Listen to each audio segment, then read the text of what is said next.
இன்னைக்கு வந்த ப்ரோமோஸ்லயே மாஸ் ப்ரோமோனா அது ப்ரோமோ 4 தான் சொல்லுவேன்.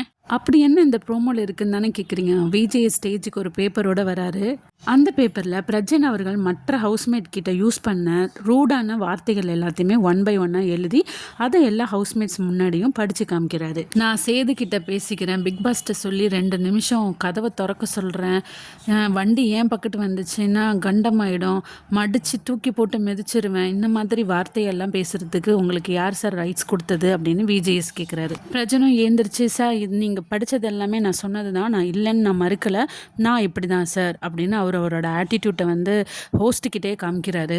என்னதான் நண்பனாக இருந்தாலும், நம்மளை இத்தனை வருஷம் புரிஞ்சவனாக இருந்தாலும், இது ஒரு பப்ளிக் பார்க்குற ஷோ இல்லையா? ஸோ இதில் வந்து ஒரு டீசென்சியை மெயின்டைன் பண்ணணும் கூட பிரஜன் அவர்களுக்கு தெரியல. விஜேஎஸ் என்ன பண்ணுறாருன்னா, ஒரு சேரை கொடுங்க, இது ரொம்ப நேரம் போகும் போல், நான் வந்து உட்காந்து கேட்குறேன், கால் வலிக்குதுங்கிற மாதிரி ஒரு சேரை வந்து உட்காந்துட்டு கால் மேலே கால் போட்டுட்டு அவர் அக்னாலேஜ் பண்ணுறாரு.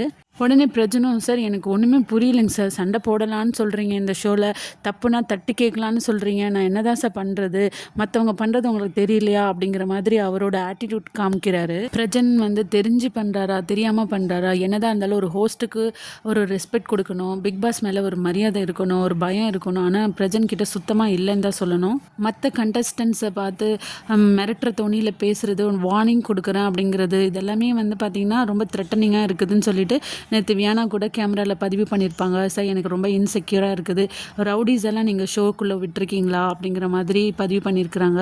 கடைசியாக விஜேஎஸ் என்ன சொல்கிறாருன்னா, சார் உங்களை சண்டை போட வேணான்னு சொல்லலை, எந்த சண்டை போட்டாலும் அதில் கொஞ்சம் நாகரிகத்தை மெயின்டைன் பண்ணுங்கன்னு தானே நான் சொன்னேன் அப்படிங்கிறாரு. ஆனால் விஜேஎஸ் சொன்ன அட்வைஸ் வந்து பிரஜனுக்கு ஏறவே இல்லைன்னு தான் சொல்லணும். அப்படி ஒரு ஆட்டிடியூட் வந்து ஹோஸ்ட் கிட்ட காமிச்சிட்டு இருந்தார்.